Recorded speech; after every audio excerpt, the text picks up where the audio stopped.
Shalom, saudara yang dikasihi Tuhan.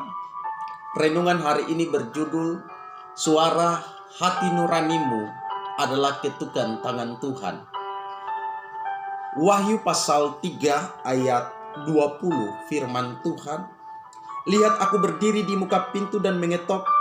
Jikalau ada orang yang mendengar suaraku dan membukakan pintu, aku akan masuk mendapatkannya, dan aku makan bersama-sama dengan dia, dan ia bersama-sama dengan aku.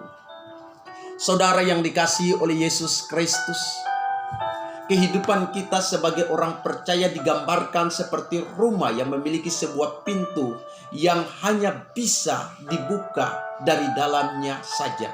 Dan yang bisa membuka itu hanyalah diri kita sendiri. Karena itu ketika Tuhan mengetuk pintu hati kita, Dia menunggu respon kita untuk membuka pintu hati kita baginya. Dia tidak memaksa kita. Sama seperti jemaat Laodikia, demikian juga saat ini banyak orang percaya masih berlaku seperti jemaat Laodikia. Mereka membiarkan Tuhan hanya berdiri di luar, di depan pintu hatinya. Mereka tidak mengizinkan Tuhan masuk dan bersekutu di dalam hidupnya. Jemaat Laodikia adalah jemaat yang sangat kaya.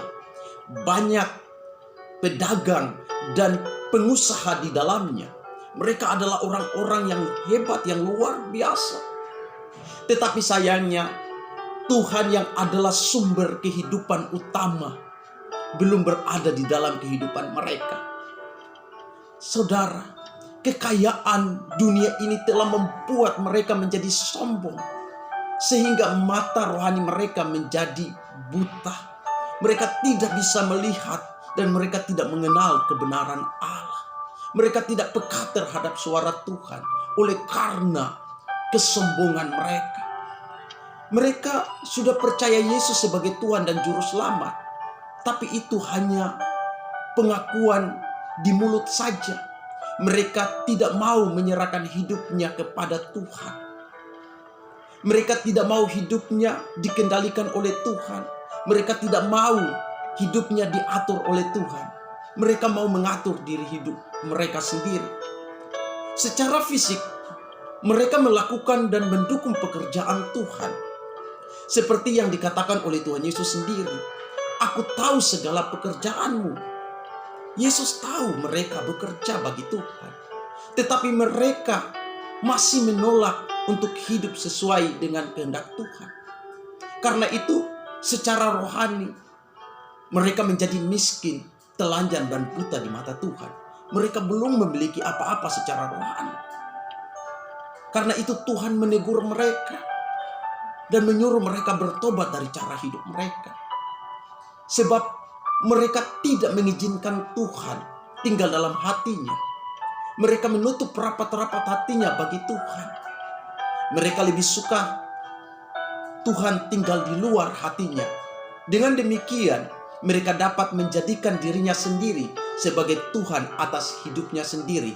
Inilah suatu kebinasaan. Inilah yang menghancurkan kehidupan, menghancurkan iman, menghancurkan pengharapan. Saudara, kita perlu Tuhan dalam hidup ini. Di dalam segala hal, Tuhan dengan setia terus-menerus mengetuk hati mereka. Ia berbisik dalam hati mereka, tetapi mereka selalu saja mengabaikan ketukan tangan Tuhan yang merupakan suara Tuhan di dalam hati mereka. Mereka tidak menghiraukan itu.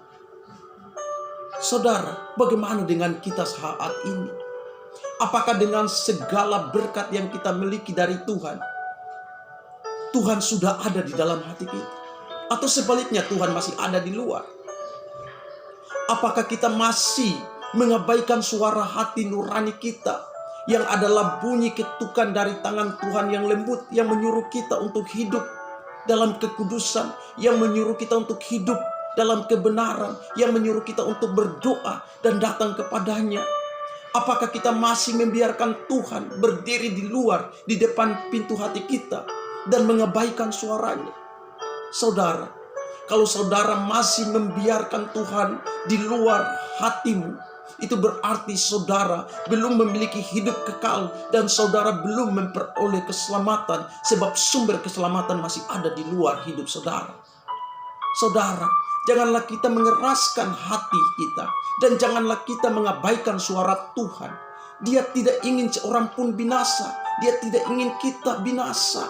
Karena itu dia terus mengetuk hati kita. Dia ingin masuk dalam hati kita. Dia sabar menunggu kita membuka hati baginya.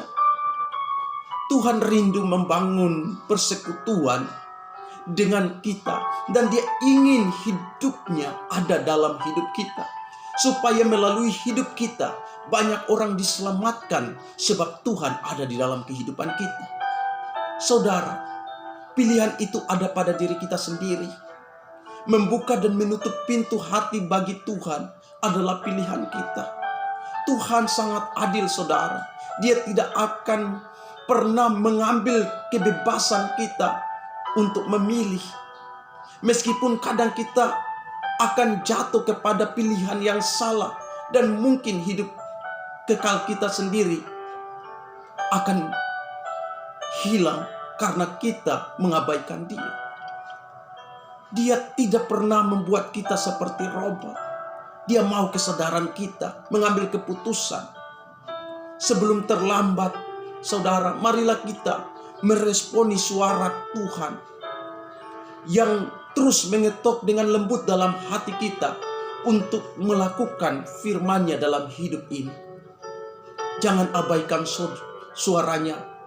Terimalah, lakukanlah kehendak-Nya. Semoga renungan ini memberkati saudara. Doa saya, kiranya kita tidak mengeraskan hati kita kepada Tuhan, yang terus berbisik dalam hati kita untuk hidup melakukan kehendak-Nya di bumi ini. Tuhan Yesus memberkati saudara. Amin.